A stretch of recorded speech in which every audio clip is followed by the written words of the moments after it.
সাবধান, সাবধান হয়ে যান, সাবধান হয়ে যান। এখনো সময় আছে, সাবধান হয়ে যান। করতেছেন, দালালি করতেছেন, এটা সাবধান তো আছি, তারপরও এর মধ্যে আরেকটা বড় ধরনের একটা সাবধান আছে। সেই সাবধানটা হচ্ছে আপনি আপনি আপনাকে নিজেকে আপনি বাঁচান। হ্যাঁ, ঠিক ধরেছেন আপনি। আমি আজকে সেই বিষয়টা নিয়ে আজকে আলোচনা করতে যাচ্ছি। তো সাবধানতার একটা ভিডিও, সেটা হচ্ছে এই cigarette smoking. Smoking is causes by cancer. এই প্যাকেটগুলো যে আপনাদের দেখাচ্ছে, দেখতে পাচ্ছেন, এই প্যাকেটগুলো কি? অবশ্যই আপনারা বুঝতে পারছেন, এগুলো হচ্ছে সিগারেটের প্যাকেট। এই সিগারেটের প্যাকেট নিয়ে খুব দারুণ একটা সুসংবাদ দিব আপনাকে। তো তার আগে আমি এই সিগারেট কি কি আমাদের ক্ষতি করে এবং এই সিগারেট আমাদের কি কি আমাদের এই হেলথ অর্থাৎ আমাদের স্বাস্থ্যের ক্ষতি করে সে সম্পর্কে একটু জেনে নেই দুইটা ভিডিওর মাধ্যমে। তো চলেন আমরা দেখি এক এক করে দুইটা ভিডিও, তারপরে আপনাদের একটা খুব সুসংবাদ দিব এই প্যাকেটগুলোর মাধ্যমে। এরপরই অর্থাৎ আমরা আমাদের এই দুইটা ভিডিও দেখি, তারপরে আসতেছি এই মূল্যবান টপিক নিয়ে, এই প্যাকেট সম্পর্কে। তো দেখে আমরা দেখি দুইটা ভিডিও। দেখেন, আমি দেখছি, আপনারাও দেখেন।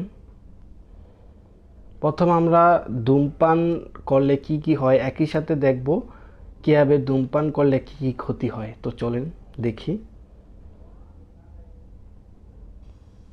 ধূমপান ধূমপান ছাড়তে চান কিন্তু পারছেন না, তাহলে এই ভিডিওটি আপনার জন্য। ধূমপান ছাড়তে গিয়ে অনেকেই মাঝপথে মনোবল হারিয়ে ফেলেন। তাই প্রথমেই বুঝিয়ে বলছি ধূমপান করলে আপনার শরীরের ভেতরে কি কি ঘটে। এতে আপনার ইচ্ছাশক্তি মজবুত হবে। আপনারা জানেন অক্সিজেন ছাড়া মানুষ বাঁচতে পারে না। আমাদের নিঃশ্বাসের সাথে অক্সিজেন প্রথমে ফুসফুসে যায়, সেখান থেকে ঢুকে যায় রক্তে। ফুসফুসে আছে কোটি কোটি বায়ুথলি। এই বায়ুথলি দিয়েই ফুসফুস থেকে অক্সিজেন রক্তে প্রবেশ করে। ধূমপান আপনার ফুসফুসের বায়ুথলিগুলোকে ধ্বংস করতে থাকে। একবার ধ্বংস হলে বায়ুথলি আবার নতুন করে তৈরি হয় না। কোটি কোটি বায়ুথলি থাকার কারণে কিছু নষ্ট হলে আমরা বুঝতে পারি না, তবে নীরবে ফুসফুসের ক্ষতি হতে থাকে। দিনে দিনে অনেক পরিমাণ বায়ুথলি ধ্বংস হলে শুরু হয় শ্বাসকষ্টের রোগ। এই শ্বাসকষ্টের রোগ শুরু হলে তা থেকে আর পুরোপুরি সেরে ওঠার উপায় নেই। শ্বাসকষ্টের পাশাপাশি ধূমপান ফুসফুসের ক্যান্সারের ঝুঁকি বাড়ায় অন্তত 25 গুণ। শুধু ফুসফুস নয়, শরীরের প্রায় সবখানেই ক্যান্সার সৃষ্টি করতে পারে ধূমপান। মুখ, গলা, পাকস্থলী, লিভার, কিডনি, মূত্রথলি, জরায়ু, এমন লম্বা একটা লিস্ট। কিছু ধূমপানকারীকে বলতে শুনেছি, ধূমপান তো মাত্র ঝুঁকি বাড়ায়, তার মানে হতেও পারে, নাও পারে, আমার হয়তো হবে না। এই চিন্তা যারা করেন তাদের জন্য দুইটা সংখ্যা তুলে ধরছি। এক, যারা ধূমপান করে তাদের প্রতি 2 জনের মধ্যে 1 জনের মৃত্যু ঘটায় ধূমপান। অর্থাৎ জগতের যত মৃত্যুর কারণ আছে সে সবগুলো কারণ মিলে 50 জন ধূমপানের মৃত্যু ঘটালে বাকি 50 জনের মৃত্যু ধূমপান একাই ঘটায়। 2, ধূমপানকারীরা গড়ে 8 থেকে 10 বছর কম বাঁচেন। অর্থাৎ আপনার অধূমপায়ী বন্ধু 70 বছর বাঁচলে আপনার বাঁচার সম্ভাবনা 60 থেকে 62 বছর। আবার কিছু ধূমপানকারী আছেন, তারা বলেন মৃত্যু যখন আসবে আসবেই, ক্যান্সারের ভয় করি না, যতদিন বেঁচে আছি ততদিন আনন্দে বাঁচতে চাই। এখানে সমস্যা হলো ধূমপান মৃত্যুর আগেও আপনার আনন্দ সহ্য করতে পারে না, অনেকভাবে বাদ সাধতে পারে। কয়েকটা বলি। প্রজনন ক্ষমতা কমে যাওয়া, অর্থাৎ বাচ্চা হতে সমস্যা হওয়া। বাচ্চা হলে বাচ্চার শরীরে জন্মগত ত্রুটি থাকা, অল্প বয়সে চামড়ায় ভাঁজ পড়া, হাড় নরম হয়ে যাওয়া যে কারণে সহজেই হাড় ভেঙে যেতে পারে, দাঁত মাড়ি নষ্ট হয়ে যাওয়া, দাঁত পড়ে যাওয়া, চোখে ছানি পড়া, শরীরের রোগ প্রতিরোধ ক্ষমতা কমে যাওয়া যে কারণে করোনা হলে ঝুঁকি বেশি। ধূমপান হার্ট অ্যাটাক আর স্ট্রোকের ঝুঁকি বাড়ায়। এটা শুনলে অনেকেই বলেন যারা ধূমপান করে না তাদেরও তো হার্ট অ্যাটাক হয়, স্ট্রোক হয়। কথা ঠিক, কিন্তু যুক্তি ভুল। ওই মানুষগুলোর যে ঝুঁকির কারণে হার্ট অ্যাটাক বা স্ট্রোক হয়, যেমন হাই ব্লাড প্রেশার, অতিরিক্ত ওজন, আপনারও সেই একই কারণে হতে পারে। উপরন্তু ধূমপান করে আরও নতুন একটা ঝুঁকি যোগ করছেন। এই কথাগুলো শোনার পর কেউ কেউ বলেন ধূমপানে আমার শরীরে যা ক্ষতি হওয়ার তা তো হয়েই গেছে, এখন আর ধূমপান ছেড়ে কোনো লাভ হবে না। এটা সম্পূর্ণ ভুল একটা কথা। আপনি যত দিন ধরেই ধূমপান করেন না কেন, যেই মুহূর্ত থেকে আপনি ধূমপান ছাড়বেন তখন থেকেই আপনার শরীর নিজেকে মেরামতের কাজ শুরু করে দিবে। কি মেরামত করে? শেষ সিগারেট খাওয়ার 20 মিনিটের মধ্যেই হার্টবিট আর ব্লাড প্রেশার স্বাভাবিক হয়ে আসতে থাকে। 8 ঘন্টার মধ্যে রক্তে অক্সিজেনের পরিমাণ স্বাভাবিক হতে শুরু করে। 48 ঘন্টার মধ্যে শরীর থেকে সব ক্ষতিকর কার্বন মনোক্সাইড দূর হয়ে যায়, নাকের ঘ্রাণ আর মুখের স্বাদ ফিরে আসে। 72 ঘন্টার মধ্যে শ্বাসতন্ত্র প্রসারিত হওয়া শুরু করে, ফলে শ্বাস নেওয়া সহজতর হয়। 3 থেকে 9 মাসের মধ্যে ফুসফুসের ক্ষমতা 10% পর্যন্ত বাড়তে পারে। 1 বছর পর আপনার হার্ট অ্যাটাকের ঝুঁকি অর্ধেকে নেমে আসে। 5 বছরের মধ্যে মুখ, গলা, খাদ্যনালী আর মূত্রথলির ক্যান্সারের ঝুঁকি অর্ধেকে নেমে আসে। জরায়ুর ক্যান্সার আর স্ট্রোকের ঝুঁকি একজন অধূমপায়ীর সমান হয়ে যায়। 10 বছর পর ফুসফুসের ক্যান্সারের মৃত্যু হওয়ার ঝুঁকি অর্ধেকে নেমে আসে। আর 15 বছর পরে আপনার হার্ট অ্যাটাকের ঝুঁকি আর যে কখনো ধূমপান করেনি তার হার্ট অ্যাটাকের ঝুঁকি সমান হয়ে যায়। দারুণ ব্যাপার, তাই না? আশা করি আপনার ধূমপান ছাড়ার মনোবল শক্ত হয়েছে। এখন বলে দিচ্ছি ধূমপান ছাড়ার 7টি পরামর্শ। 1. সিগারেটে আর একটাও টান দেওয়া যাবে না। যখন আপনি সিদ্ধান্ত নিয়েছেন ধূমপান ছাড়বেন, তারপর থেকে আর একটাও সিগারেট ব্যবহার করবেন না। গবেষণায় দেখা গেছে জাস্ট একটা সিগারেট বা শুধু একটা টান দিব এমন চিন্তা থাকলে ধূমপান ছেড়ে দেওয়া খুব দুরূহ হয়ে পড়ে। একটা টান দেওয়ার পরে বেশিরভাগ ধূমপানকারী আবার আগের মতো ধূমপানে ফেরত চলে যায়। তাই আপনার শক্ত থাকতে হবে যে একটা সিগারেটও ব্যবহার করা যাবে না। যেসব জিনিস দেখলে আপনার ধূমপান করতে মন চাইবে, যেমন সিগারেট, লাইটার, অ্যাশট্রে, সেগুলো সরিয়ে ফেলবেন। যেসব জায়গায় আপনি ধূমপান করতেন, পারলে সেখানে যাওয়া আসা এড়িয়ে চলবেন। যেই সময়ে আপনি সাধারণত ধূমপান করতেন, সেই সময় নিজেকে অন্য কাজে ব্যস্ত রাখবেন। যেমন আপনি যদি সন্ধ্যার খাবারের পরে সিগারেট খান, তাহলে হয়তো আপনি খাওয়ার পরে সোজা উঠে বাসন কোসন ধুতে চলে যাবেন। কিছু খাবার ধূমপানের স্বাদ বাড়িয়ে দেয় এবং আরও আকর্ষণীয় করে তোলে। সেগুলো হলো মাংস, চা, কফি, কোমল পানীয় ইত্যাদি। তাই এগুলো পরিহার করবেন। আবার কিছু খাবার ধূমপানের স্বাদকে বিশ্রী বানিয়ে ফেলে, যেমন ফলমূল, শাকসবজি। তাই এগুলো বেশি বেশি খাবেন। 2. ধূমপান বন্ধ করলে প্রথম কিছুদিন আপনার খারাপ লাগবে। এই খারাপ লাগা কাটিয়ে ওঠার পরিকল্পনা আগে থেকেই তৈরি করতে হবে। শরীরে যে সমস্ত বিরূপ প্রতিক্রিয়া দেখা দিতে পারে সেগুলো হলো অস্থির লাগা, মেজাজ খিটখিটে হওয়া, ক্লান্ত লাগা, ঘুমের সমস্যা, কোষ্ঠকাঠিন্য, কোনো কাজে মনোযোগ না দিতে পারা। এগুলো দেখা দিলে ঘাবড়ে যাবেন না, জানবেন এগুলো স্বাভাবিক এবং কিছুদিনের মধ্যেই সেরে যাবে। নিজেকে মনে করিয়ে দিবেন এই খারাপ লাগার সময়েই আপনার শরীরের কত উপকার হচ্ছে। একটু আগেই বলেছি প্রথম কয়েকদিনে শরীরে কি কি পরিবর্তন ঘটে। 3. ধূমপানের ইচ্ছা দমন করার উপায় বের করে রাখতে হবে। যখন সিগারেটে একটা টান দিতে খুব ইচ্ছা করবে, তখন সেটা ঠেকানোর চেষ্টা করবেন। এই তাড়না 2 মিনিটের মাথায় সবচেয়ে প্রবল হয়, তাই নিজের মনকে অন্যদিকে নিতে হবে। কিভাবে করতে পারেন? 3টা উপায় বলছি। 1. একজন বন্ধু নির্ধারণ করে রাখবেন, যাকে ধূমপানের ইচ্ছা হলেই কল দিবেন। সে আপনাকে ধূমপান না করার জন্য উৎসাহ দিবে বা আপনার প্রিয় কোনো বিষয়ে গল্প শুরু করবে। 2. যে কারণে আপনি ধূমপান ছাড়তে চান সেটার কথা চিন্তা করেন। যদি সেটা হয় আপনার ছোট মেয়ের জন্য, তাহলে সাথে তার একটা ছবি রাখতে পারেন এবং সেটা দেখতে পারেন। যদি কিছুদিনের মধ্যে বাচ্চা নেওয়ার পরিকল্পনা করে থাকেন, নিজেকে মনে করিয়ে দিন এই ধূমপানের কারণে আপনার বাচ্চা শরীরে ত্রুটি নিয়ে জন্মাতে পারে। 3. বাইরে থেকে একটু হেঁটে আসতে পারেন, তবে হাঁটতে গেলে যদি আবার টং থেকে সিগারেট কিনে খাওয়ার সম্ভাবনা থাকে, তাহলে এই পদ্ধতি বাদ দিয়ে অন্যগুলো চেষ্টা করতে হবে। 4. ধূমপায়ী বন্ধুদের চাইতে ধূমপান করে না বা ধূমপান ছেড়েছে এমন বন্ধুদের সাথে বেশি সময় কাটাবেন। কেউ আপনাকে ধূমপান করতে বললে তাকে কিভাবে না করবেন সেটা চিন্তা করে রাখবেন। বলতে পারেন, আমি তো ধূমপান ছেড়ে দিয়েছি, বা ধন্যবাদ, আমি ধূমপান করি না। আর এমন বন্ধু যদি থাকে যারা ধূমপান ছাড়তে সফল হয়েছে, তাদের কাছ থেকে শুনতে পারেন যে তারা কি কি উপায় অবলম্বন করেছিল। 5. নিয়মিত ব্যায়াম করবেন। প্রতিদিন 5 মিনিট করে ব্যায়াম করলেও তা ধূমপানের ইচ্ছা কমাতে সাহায্য করতে পারে। 6. কিছু ওষুধ, নিকোটিন প্যাচ, ইনহেলার, স্প্রে আপনাকে সাহায্য করতে পারে। এগুলো ধূমপানের তাড়না কমাবে। চিকিৎসকের পরামর্শ নিয়ে যেটা আপনার জন্য ভালো হয় সেটা শুরু করতে পারেন। 7. ছেড়ে দেওয়ার পরে আবার ধূমপান করলে নিরাশ হবেন না। আপনি একা নন। সিংহভাগ ধূমপায়ী প্রথম চেষ্টায় ধূমপান ছাড়তে ব্যর্থ হন। যারা ধূমপান ছেড়েছেন তাদের মধ্যে বেশিরভাগই সফল হয়েছেন কয়েকবার চেষ্টা করার পরে। তাই আপনি ছাড়ার প্রক্রিয়া শুরু করার পরে কোনো কারণে যদি একবার ধূমপান করেও ফেলেন, নিরাশ হবেন না। কোন পরিস্থিতিতে আপনি আর নিজেকে আটকাতে পারেননি সেটা যাচাই করবেন, যাতে একই ভুল আর না হয়। আমার পরামর্শ কাজে না আসলে আপনার পছন্দের একজন ডাক্তারের পরামর্শ নিন, তবে ধূমপান বন্ধ না করে হাল ছাড়বেন না। আপনার সুস্বাস্থ্য ও দীর্ঘায়ু কামনা করছি। শীঘ্রই আবার দেখা হবে। তো আমরা এই বোনের কাছ থেকে আমরা অনেক কিছু জানতে পারলাম, শিখতে পারলাম। আশা করি এর ভিতরে আমার আর কিছু বলার নেই। আপনারা এই নিয়মমাফিকগুলা যদি চলেন তো অবশ্যই এই ধূমপান থেকে মুক্তি পাবেন। তো এর ভিতরে আমি আরেকটা আপনাদের ভিডিও দেখাচ্ছি, তো চলেন আমরা দেখি।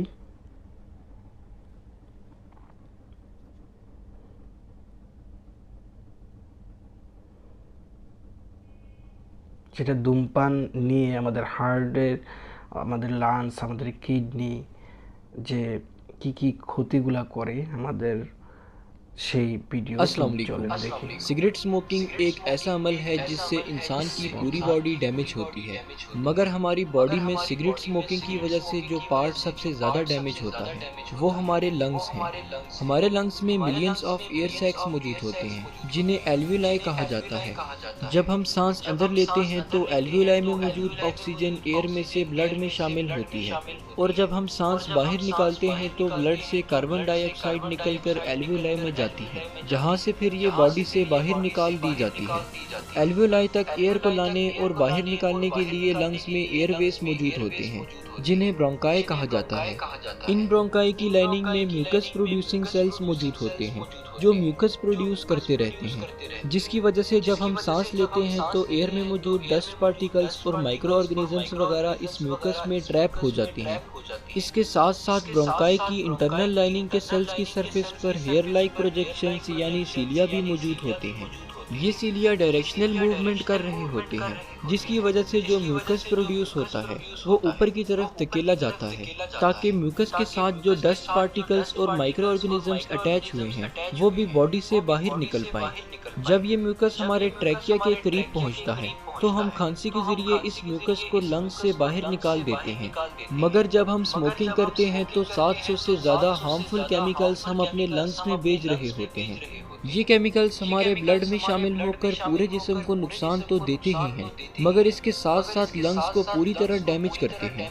स्मोकिंग की वजह से जो साइड इफ़ेक्ट्स आते हैं वो स्लोली आते हैं, जैसे कि जब हम सिगरेट पीते हैं तो सिगरेट में मौजूद टार जो कि एक harmful brown to black colour का सब्सटेंस है वो हमारे लंग्स में इंटर हो रहा होता है, और ये सब्सटेंस स्टिकी नेचर का होता है जिससे ये हमारे एल्वियोलाई और ब्रोंकाई में अटैच होकर इन्फ्लेमेशन कॉज करता है, जिसके नतीजे में हमारे एल्वियोलाई में इम्यून सेल्स इकट्ठा होना शुरू हो जाते हैं, और ये इम्यून सेल्स इन्फ्लेमेटरी रिस्पांस के नतीजे में एल्वियोलाई की वॉल्स को भी डैमेज करना शुरू कर देते हैं, जिसकी वजह से एल्वियोलाई अपनी इलास्टिसिटी खो देती है। इस कंडीशन को एम्फेसीमा कहा जाता है। एम्फेसीमा के नतीजे में ऑक्सीजन और कार्बन डाइऑक्साइड की एक्सचेंज एल्वियोलाई में अच्छे से नहीं हो पाती, जिसकी वजह से स्मोकर्स को थकावट, सांस में कमी, वीजिंग और चलते वक्त दम घुटने वाली सिम्टम्स जाहिर होती हैं। इसके साथ साथ स्मोकिंग की वजह से हमारे ब्रोंकाई में मौजूद सीलिया भी डैमेज होते हैं, जिसकी वजह से ब्रोंकाई के अंदर जो म्यूकस प्रोड्यूस होता रहता है वो अच्छे से बाहर नहीं निकल पाता, जिससे स्मोकर्स की चेस्ट भारी भारी सी रहती है। इस कंडीशन को क्रॉनिक ब्रोंकाइटिस कहा जाता है।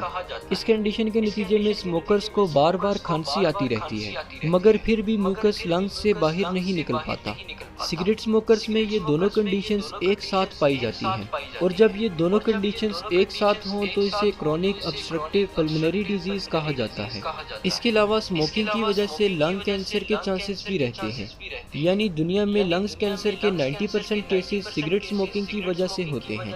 और अगर आप एस्थमा के मरीज हैं तो स्मोकिंग एस्थमा को मजीद वर्स बनाता है। एक सर्वे के मुताबिक ये देखा गया है कि वर्ल्ड में हर 5 में से 1 डेथ स्मोकिंग की वजह से हो रही है, इसलिए इस हैबिट से छुटकारा पाना बहुत ज़रूरी है। और वैसे तो स्मोकिंग के नतीजे में लंग्स पर जो इम्पैक्ट पड़ते हैं वो इरिवर्सिबल होते हैं, मगर फिर भी आप स्मोकिंग क्विट करके 20 से 30% अपने लंग्स को दोबारा से रिकवर कर सकते हैं। शुक्रिया, अल्लाह हाफिज़।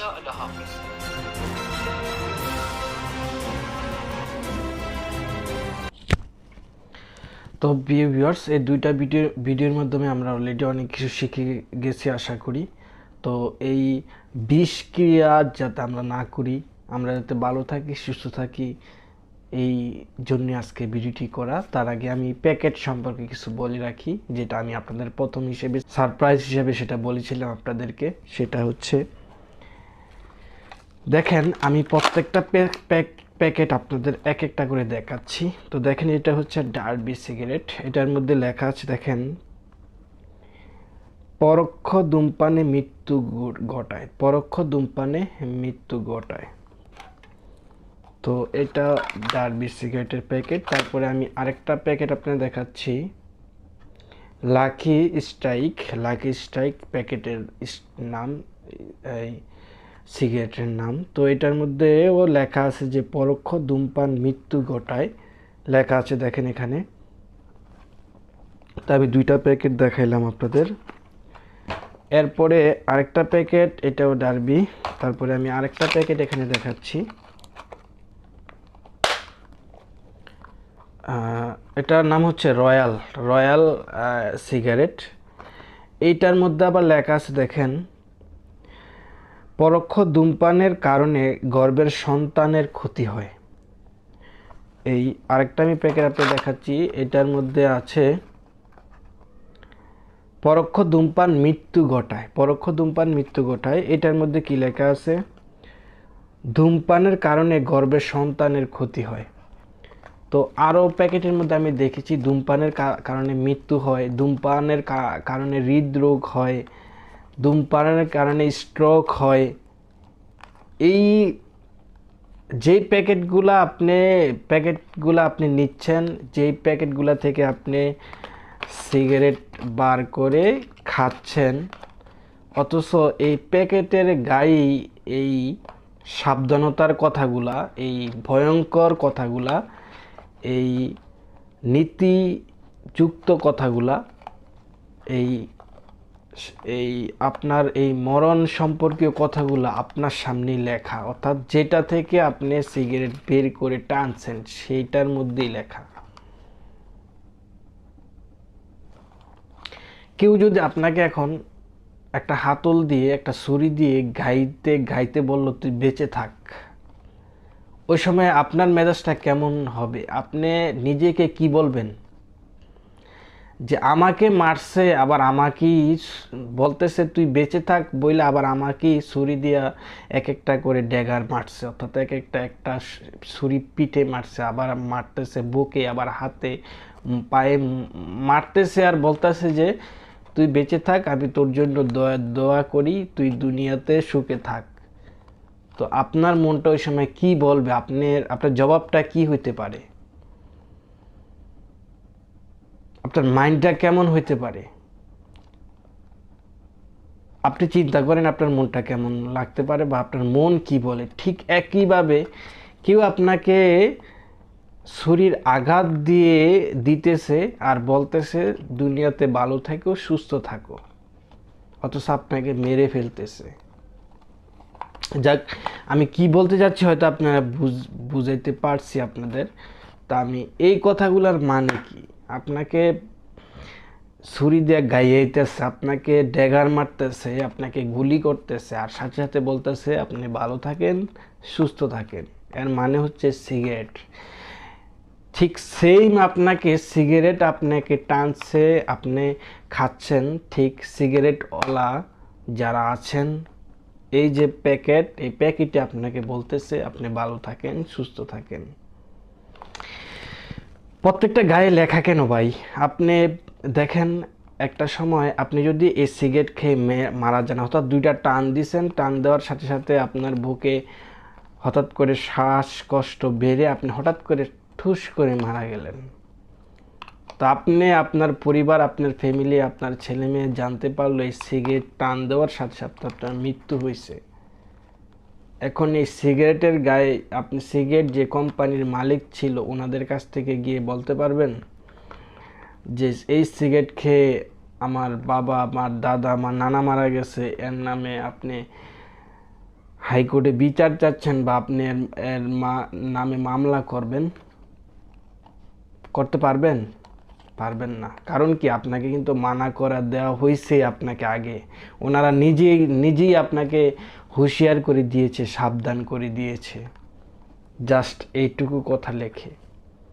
সিগারেটের কারণে মৃত্যু ঘটায়, সিগারেটের কারণে ক্যান্সার হয়, সিগারেটের কারণে পেটের বাচ্চা নষ্ট হয়, সিগারেটের কারণে বাচ্চা বিকলাঙ্গ হয়, সিগারেটের কারণে গর্ভধারণের নষ্ট হয়, সিগারেটের কারণে আপনার কোনো বাচ্চা হবে না, সিগারেটের কারণে আপনি পাগল হয়ে যাবেন, সিগারেটের কারণে আপনার ফুসফুস নষ্ট হয়ে যাবে, সিগারেটের কারণে আপনার ফুসফুস ছিদ্র হয়ে যাবে। জাস্ট কথাগুলো আপনাদেরকে লিখে দিছে, ওনারা আপনাকে মানা করে দিয়েছে, কিন্তু আপনি তাদের কথা শোনেন নাই, তাদের কথা ব্যাগ খালে নিছেন, তাদের কথা কোনো কান দেন নাই, যার কারণে আপনি সিগারেট খাচ্ছেন। তারা বইলা দিছে আপনি খায়েন না, তারপরেও খাইছেন, অতএব আপনার মৃত্যু হয়েছে। এখন ওনাদের বিরুদ্ধে কিছু বলার আপনার ক্ষমতা নাই, কারণ চাক্ষুষ প্রমাণ সিগারেটের গায়ে যে লেখাগুলা, এটা যদি থাকে তার মানে কি মামলা হবে না, কোনো হাইকোর্টে রায় হবে না। এরকম একটা ঘটনা ঘটার ফলেই কিন্তু এই লেখাগুলো এখানে আসছে। হয়তো আমি আপনার চমকটা বুঝাতে পারছি। তো যদি এরকম ভিডিওগুলো যদি পেতে চান, এরকম সাবধানতার ভিডিও, তো অবশ্যই চ্যানেলটাকে সাবস্ক্রাইব করে রাখবেন। ভালো থাকবেন, সুন্দর সুস্থ জীবন কামনায় আজকে বিদায় নিচ্ছি। আল্লাহ হাফেজ, আসসালামু আলাইকুম।